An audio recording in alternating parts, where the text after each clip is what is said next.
Hello friends, welcome to feast recipes. இன்றைக்கி பிஸ்கட்டை வச்சு அதே நேரத்தில் குழந்தைங்களுக்கு ரொம்பவும் பிடிச்ச சாக்லேட் பால்ஸ் தாங்க செய்ய போகிறோம். அதாவது பிஸ்கட் சாக்லேட் பால்.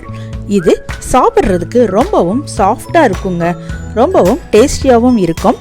குழந்தைகள் மீண்டும் மீண்டும் இதை செஞ்சு கொடுக்க சொல்லி நம்மளை கேட்பாங்க. அதனால இந்த பிஸ்கட் சாக்லேட் பால் எப்படி செய்கிறதுங்கிறத பற்றி பார்க்கலாம். வாங்க பார்க்கலாம். நான் அல்கர் பிராண்ட் பிஸ்கட் பாக்கெட் ஒரு பாக்கெட் அளவிற்கு எடுத்துக்கிட்டேங்க. இந்த பிராண்டட் தான் எடுக்கணும்னு கிடையாது. உங்கள் வீட்டில் பிரிட்டானியா, மேரி போன்ற எந்த வகையான பிராண்டட் இருந்தாலுமே அதை எடுத்துக்கிறலாங்க. இப்போ நான் வீட்டில் அல்கர் பிராண்டட் இருந்ததுனால இந்த பிஸ்கட் பாக்கெட் ஒரு பாக்கெட் எடுத்து மிக்சி ஜாரில் சேர்த்துக்கிட்டேன். இதை நல்லா பவுட்ரு பண்ணிடலாம். இப்போ பவுட்ரு பண்ண இதை ஒரு பவுலில் சேர்த்துக்கிறேங்க.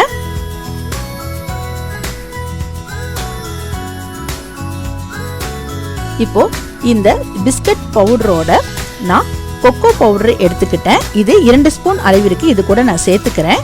கொக்கோ பவுடர் எதனால சேர்க்குறோம் அப்படின்னா, நான் செய்கிறது சாக்லேட் பால். இந்த சாக்லேட் பாலுக்கு நல்ல ஒரு வாசனை கொடுக்கணும், சாக்லேட் வாசனை வரணும் அப்படின்னா இந்த கொக்கோ பவுடர் கண்டிப்பாக சேர்த்தாகணும். அது மட்டும் இல்லை, சாக்லேட் வாசனை மட்டும் கிடையாது, அந்த டேஸ்ட்டும் கிடைக்கணும் இல்லையா, அதுக்காக தான் நான் இந்த கொக்கோ பவுடர் சேர்த்துக்கிறோம். இப்போது பிஸ்கட் பவுடரோட இந்த கொக்கோ பவுடரையுமே நல்லா மிக்ஸ் பண்ணி விட்டுறலாம். அடுத்ததா சாக்லேட் பாலுக்கு நல்ல ஒரு சாஃப்ட் தன்மை கொடுக்கறதுக்காக 2 ஸ்பூன் அளவிற்கு நெய் எடுத்துக்கிறேன். நெய் நம்ம விருப்பம் தான். 2 ஸ்பூன் இல்லாட்டினா 3 ஸ்பூன் அளவிற்கு கூட சேர்த்துக்கிறலாங்க. இல்லை உங்களுக்கு பட்டர் விருப்பம்னா அதையும் சேர்த்துக்கோங்க. அடுத்ததா ஸ்வீட்டுக்காக மில்க் மேடு கண்டென்ஸ்டு மில்க் எடுத்து ஒரு 3 ஸ்பூன் அளவிற்கு நான் சேர்த்துக்கிறேன். இதுவுமே உங்கள் விருப்பம்தான். ஸ்வீட் அதிகமாக வேணும், இனிப்பு அதிகமாக வேணும் அப்படின்னு நினச்சிங்கன்னா இன்னும் கூட கொஞ்சம் கூட சேர்த்துக்கிறலாங்க. இப்போ இது எல்லாத்தையுமே நல்லா மிக்ஸ் பண்ணி விட்டுறலாங்க. இந்த மாதிரி நல்லா கலந்து ஒரு உருண்டை பண்ணிக்கிறலாம். மொத்தமாக சப்பாத்தி பதம் அளவிற்கு நல்ல ஒரு உருண்டையாக நம்ம பிடிச்சதை எடுத்துக்கிறலாம்.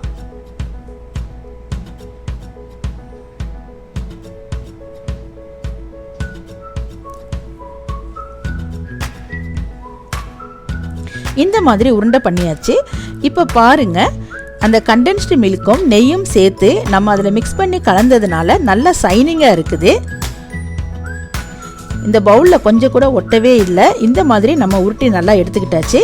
இப்போ இதிலிருந்து கொஞ்சம் கொஞ்சமாக சின்ன சின்ன உருண்டையாக நம்ம எடுத்து உருட்டி வச்சுக்கிறலாம். இந்த உருண்டை பாருங்க, நல்லா சைனிங்காக பளபளன்னு இருக்குது.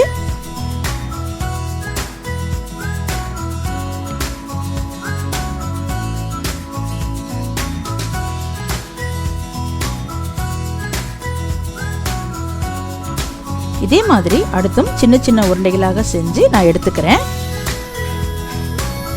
இப்போ ஒரு பிஸ்கட் பாக்கெட்டில் எனக்கு ஒரு 8 உருண்டை தான் வந்தது. இதுவே போதுமானதுங்க. இப்போ இந்த மாதிரியான உருண்டையா எடுத்துக்கலாம். இல்லாட்டினா இந்த வடிவத்தில் சிலிண்டர் வடிவத்திலையுமே நம்ம செஞ்சு எடுத்துக்கலாம். நம்ம விருப்பம் தான், எந்த வடிவத்தில் வேணுமோ அந்த வடிவத்தில் நம்ம செஞ்சு இது எடுத்துக்கலாம். இப்போ மேலும் சுவைக்காக, இந்த சாக்லேட் பாலின் மேலும் சுவைக்காக ஒரு கோட்டிங் கொடுக்கறதுக்காக நான் ஹெர்ஷீஸ் சிரப் எடுத்துக்கிறேங்க. இது எல்லா டிபார்ட்மெண்ட் ஸ்டோர்லையுமே கிடைக்கும். இப்போ இந்த ஹெர்ஷீஸ் சிரப்பை இந்த கிண்ணத்தில் நான் இந்த சின்ன பவுலில் நான் சேர்த்துக்கிறேன்.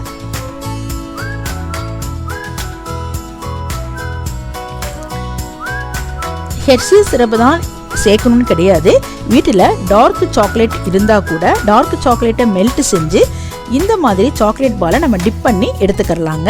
இப்போ என்கிட்ட ஹெர்ஷீஸ் சிரப் இருக்கிறதுனால ஒவ்வொரு பாலையுமே இது மாதிரி இந்த ஹெர்ஷீஸ் சிரப் கூட சேர்த்து நல்லா டிப் பண்ணி எடுத்து இந்த பிளேட்டில் நான் தனியாக வச்சிடுறேன். இது ஒரு அரை மணி நேரம் அல்லது 1 மணி நேரத்தில் நல்லா நம்மளுக்கு ட்ரை ஆயிரும்.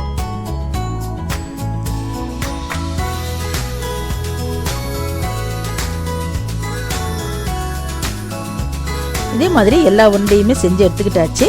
இப்போ பாருங்க, 1 மணி நேரம் கழிச்சு பார்க்குறப்ப நல்லா ட்ரை ஆகி பளபளன்னு சைனிங்கான டேஸ்டியான சூப்பரான பிஸ்கட் சாக்லேட் பால் நம்மளுக்கு ரெடி ஆயிடுச்சுங்க. கண்டிப்பாக குழந்தைங்க எல்லாருக்குமே இது ரொம்ப பிடிக்கும். திரும்ப திரும்ப நம்மக்கிட்ட இது செஞ்சு கொடுக்க சொல்லி கேட்பாங்க. அவ்வளோ சாஃப்டாக இருக்குங்க, சாப்பிட்றதுக்கு ரொம்ப டேஸ்டியாக இருக்கும். நம்ம கண்டென்ஸ்டு மில்க்கு இதெல்லாம் சேர்த்து செய்கிறதுனால ரொம்ப டேஸ்ட்டாக இருக்கும். கண்டிப்பாக இதே மாதிரி நீங்களும் ட்ரை பண்ணி பாருங்கள். தேங்க்யூ ஃபார் வாட்சிங்.